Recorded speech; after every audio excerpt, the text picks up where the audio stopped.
بچوں نے جو قتل کیا تو کون سی عدالت لگی وہاں سے، کون سی سماعت ہوئی؟ تو سلمان حضرت تو اس کے بعد کوئی عادل ہے آدمی ان سے بڑھ کے کوئی قانون جانتا؟ وہ کہہ رہا ہے سلمان تاثیر پھر اس کے بعد 3 منٹ نہیں دینے چاہیے تھے، کیوں اتنا عرصہ وہ زندہ رہا؟ وہ کون سی گستاخی کی ہے، کون سی گالی دی سلمان تاثیر نے رسول اللہ صلی اللہ علیہ وسلم کو؟ اس قانون کو کالا کہا؟ ایک منٹ، جو قانون آپ 1986 میں بناتے ہیں اور وفاقی شریعت عدالت اس 86 کو چھوڑ، ایک منٹ، اگر اس قانون کو اگر یہ قانون بنا ہے کیا اس میں ضیاء کا نام لکھا ہے؟ ضیاء کی عزت کا ذکر ہے؟ کہہ رہا ہوں کہ 1991 میں پورا قانون رسول اللہ صلی اللہ علیہ وسلم کی عزت کے متعلق ہے، ایک عرب بھی کسی دوسرے کے بارے میں نہیں۔ میں یہ جو رسول اللہ صلی اللہ علیہ وسلم کی عزت کے قانون کو رسول اللہ صلی اللہ علیہ وسلم کہاں نظر آ رہا ہے؟ آپ اس کے جملے سنیں، پھر اس کے بعد 10 بار اس نے، آپ نے سلمان تاثیر صاحب کا ذکر کیا، سلمان تاثیر صاحب کے پہلے بیان کو ساری دنیا نے لے لیا کہ جی وہ جیل گئے اور جیل جا کے انہوں نے یہ کہا ہے۔ اس کے بعد وہ جتنی وضاحتیں کرتے رہے کسی نے ان وضاحتوں کی طرف توجہ ہی نہیں دی، اور نتیجہ کیا ہوا کہ ایک نوجوان جو ہے اس نے کہا جی میرے جذبات مشتعل ہو گئے، کیونکہ یہ قرآن و سنت کا قانون تھا، یہ اللہ کا قانون تھا، وہ قانون جس کے اوپر آپ آج بھی رائے کر رہے ہیں، آج بھی کہ آپ کے کچھ علماء کہتے ہیں جی اسلامی نظریاتی کونسل میں سے لے جائیں۔ تو میں نے پہلے دن سے گزارش یہ کی کہ آپ دیکھیں رسول اللہ صلی اللہ علیہ وسلم نے اور قرآن و سنت نے جو حدیں متعین کی ہیں، آپ ان حدوں کی تو بات کریں۔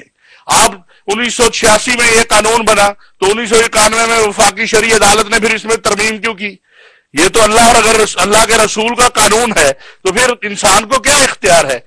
اصل میں بات یہ ہے کہ ہم چاہتے ہیں کہ جو بات ہم نے کسی سے سنی ہے اس کی تشریح بھی ہم کریں، اس پہ اپنا موقف بھی ہم دیں، مفتی بھی ہم ہوں، قاضی بھی ہم ہوں، میڈیا والا بھی ہم ہوں۔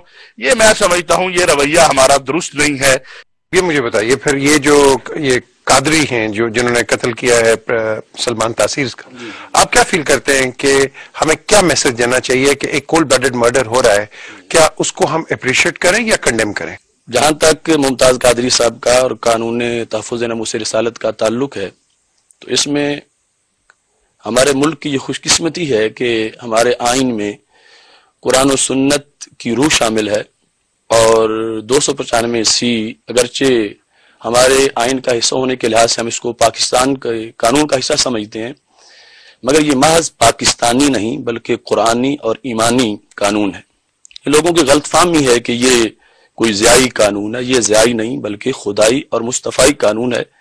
اب تو حکومت کو بھی اس کا ادراک ہو گیا ہے، اور اب اس کے بارے میں کوئی اس طرح کی بے احتیاط گفتگو کی اجازت بھی نہیں ہونی چاہیے۔ اور میں یہ سمجھتا ہوں کہ پہلے بھی جو کچھ ہوا ہے وہ ہمارے مختلف چینلز پر کچھ لوگوں نے گفتگو ایسی کی ہے فری سٹائل میں کہ ناموس رسالت کے آداب سے متعلق وہ صحیح نہیں تھی، اور عوام کے جذبات مجروح ہوئے ایسی مختلف جو ہیں بحثیں ان کے سننے سے۔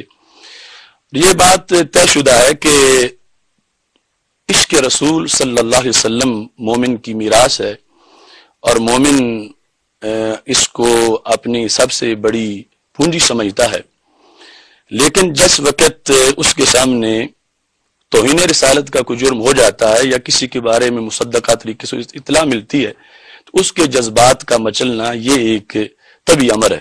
اشرفی صاحب کہہ رہے تھے کہ کوئی تصور نہیں کر سکتا، یہ تو شاید انہوں نے قرآن و سنت یا تاریخ کا مطالعہ نہیں کیا ہوگا۔ یہ کتاب الفتوح میں لکھا ہے، سیدنا صدیق اکبر رضی اللہ تعالیٰ عنہ نے جو تاریخ الخلفاء میں بھی ہے، مہاجر بن ابی امیہ کو خط لکھا تھا تو انہوں نے کہا من تعاطى ذلك من مسلم فهو مرتد ومعاہد فهو محارب، کہ جو توہین رسالت کرے اگر وہ پہلے مسلمان تھا تو مرتد ہو گیا، اور اگر ذمی تھا تو وہ اس نے ذمہ خود توڑ دیا۔ تو اب اگر کوئی کر ہی نہیں سکتا تو امیر المومنین کو یہ اپنا خط بھیجنے اور سلطنت میں یہ اپنی طرف سے ایڈوائس کی ضرورت کیا تھی؟ ایسا ہو جاتا ہے اور پھر ہی حادثہ ہوتا ہے۔ جہاں تک ممتاز قادری صاحب کے کیس کا تعلق ہے، میں یہ سمجھتا ہوں کہ وہ ہیرو ہیں، اور اس پر میرے نزدیک دلائل قرآن و سنت سے ہیں۔ میں سر فہرست اتنا بتانا چاہتا ہوں، امام ابشیحی کی کتاب ہے جس کا نام مستطرف ہے، اس کے 75ویں باب کی دوسری جلد میں یہ لکھا ہے کہ بحرین کے علاقہ میں دور فاروق اعظم رضی اللہ تعالیٰ عنہ میں کچھ بچے ہاکی کھیل رہے تھے، تو گیند اچھلی، قریب پادری تھا، اس کو جا لگی۔ جب وہ گیند لگی تو انہوں نے گیند پکڑ لی، بچے مانگنے گئے تو پادری نے دینے سے انکار کر دیا، تو ایک بچے نے کہا سألتک بحق محمد الا رددتها الینا، کہ میں اگر تم ویسے نیند دیتے تو میرے نبی علیہ السلام کے نام کے صدقے مجھے گیند دے دو. یعنی ان کا یہ عقیدہ تھا کہ یہ نام لیں گا تو کام ہو جائے گا، لیکن وہ پادری چڑھ گیا، اس نے آگے نام پاکی توہین کر ڈالی. فاقبلوا الیہ بسوالی، جی بچے ہاکیاں لے کے چڑھ گئے، انہوں نے دن دہاڑے اسی وقت پادری کو قتل کر دیا. یہ کیس سیدنا فاروق اعظم رضی اللہ تعالیٰ عنہ تک پہنچا کہ بچوں نے ماورائے عدالت خود ہی فتوے دے کے خود ہی نافذ کر لیے. تو آپ تو نیل کے کنارے پر کتے کا بھی خیال کرتے ہیں، تو لہٰذا ان بچوں کو پھانسی دی جائے. یہ کون سے سال کی بات ہے؟ یہ دور فاروق اعظم رضی اللہ تعالیٰ عنہ کی بات ہے، صحابہ کا بھی عہد ہے، بعد کی بات نہیں. اس وقت ہاکی ہوتی تھی؟ ہاں، تو سوالیج سول جان کا لفظ یعنی جو کھنڈی نما چھڑیاں ہوتی ہیں، آج کی جدید ہاکی سیالکوٹ کی تو نہیں بنی ہوگی، میں وہی سوچ رہا تھا. سنی نہیں کہتے فاروق اعظم رضی اللہ تعالیٰ عنہ ان بچوں کا فیصلہ کیا کیا تاکہ ان ساری باتوں کا جواب آ جائے. حضرت عمر رضی اللہ تعالیٰ عنہ نے کہا الان عز الاسلام، ان بچوں کے اقدام سے اسلام غالب آ گیا. کیوں؟ ان اطفالا صغارا شتم نبیہم، چھوٹے چھوٹے بچوں کے سامنے ان کے نبی علیہ الصلوۃ والسلام کو گالی دی گئی. غاضب، وہ غصے میں آ گئے، وانتصروا له، انہوں نے بدلہ لے لیا. فاحضر دم الاسقف، انہوں نے کہا کہ ان بچوں کو پھانسی بھی نہیں دی جائے گی، جیل میں بھی نہیں ڈالا جائے گا، اور کسی طرح کی ان سے ناراضگی نہیں کی جائے گی. تو سلمان کیا اب اس پہ مجھے اشرفی صاحب آپ بتائیے کہ پھر اس کی بھی ایک میڈیا ہائپ بنے گی نیچرلی، کیونکہ ایک کا ایک اپنا ویو پوائنٹ ہے، دوسرے کا اپنا ویو پوائنٹ ہے. ایک آدمی کہتا ہے کہ کول بلڈڈ وہ جا رہا ہے، اس کو اٹھا کے اسی کے گارڈ نے مار دیا، تو یہ ہیرو ہے کیا ہے؟ یہ میں گزارش کروں، خود ہی جلالی صاحب نے کہا کہ جی مرتد سمجھا جائے گا جو مسلمان گستاخی رسول کرے. پہلی بات ہے کہ سلمان تاثیر نے کوئی گستاخی رسول نہیں کی. دوسری بات ہے مرتد کے پاس آپ اس کو موقع دیں گے، آپ اس کو کہیں گے کہ دوبارہ واپس آنے کے لیے اسلام میں. سلمان تاثیر کے پاس کون سے لوگ گئے؟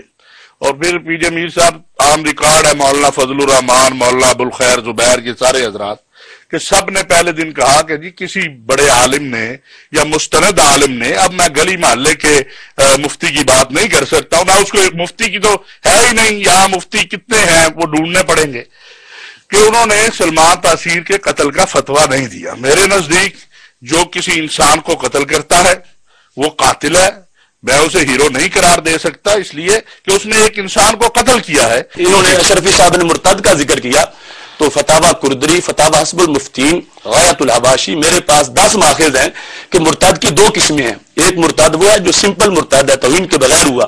دوسرا مرتد ہے جو توہین رسالت سے ہوا.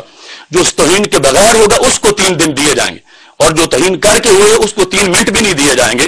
اب یہ بچوں نے جو قتل کیا تو کون سی عدالت لگی وہاں سے، کون سی سماعت ہوئی؟ تو سلمان حضرت تو اس کے بعد ان سے بڑھ کے کوئی قانون جانتا؟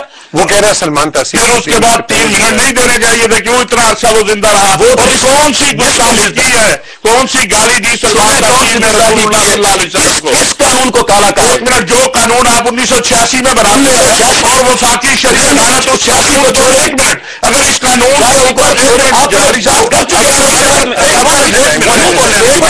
اگر یہ قانون جو ہے پی جے صاحب اس پر گفتگو ہی نہیں ہو سکتی.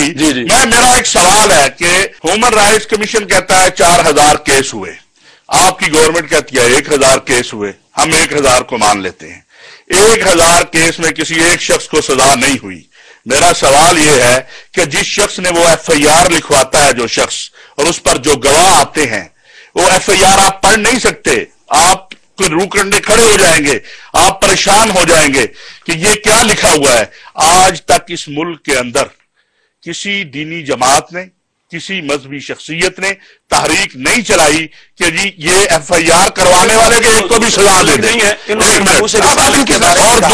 اور دوسری بات، سلمان تاثیر صاحب ہمیں بتائیں تو صحیح، اس نے کون سی رسول اللہ کو گالی دی؟ بتاتا ہوں. اب جس کاغذ پہ لیٹر پہ لکھا ہو کہ اللہ ایک ہے، اردو میں تم نے لکھا ہو، اب اس کو کہے کہ اس پہ جو کچھ لکھا ہے میں نہیں مانتا، تو تم یہ کہو گے کہ یہ بندے کا لکھا ہوا تھا نہیں مانتا تو کوئی بات نہیں.